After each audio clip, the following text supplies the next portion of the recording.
Hi everyone! Welcome sa channel ko. Thank you for clicking this video. My name is Ria. I hope na you're all having a beautiful day. In today's video ay magluluto tayo ng simple pero masarap na lechon sisig.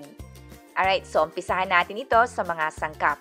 Kailangan natin ng lechon, pork liver spread, red onion, mayonnaise, lime juice, spring onion, chili flakes, white sugar, ground black pepper, and canola oil. Sa lista ng mga ingredients, kindly check ang show notes down below. So first off, kuha tayo ng pan, lagyan ng canola oil on medium heat.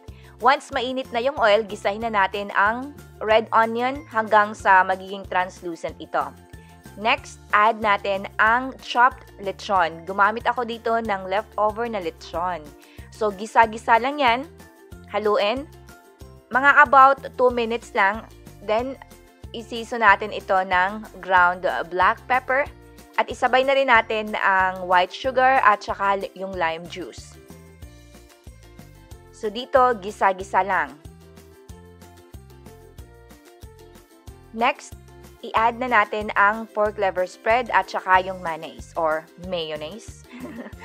Then, gisahin yan, mga about, I would say, 10 minutes on high heat. So, after ma-add ko yung mayonnaise, immediately I adjusted the heat into high heat. Okay? Then, nag-add ako ng chili flakes at saka yung spring onion. Sa chili flakes, optional yan. Pero, masarap kasi na may kagat ng anghang yung sisig. Okay? So, dito, again, you have an option. Pwede nyong ito-stop. Kasi sa akin, gusto ko ng medyo tostado katulad ng ginagawa ko dito.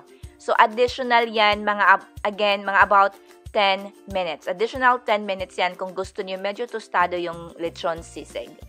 Then, that's it. I-adjust niyo lang yung lasa kasi sa cooking naman, it's always about your taste. So, adjust accordingly.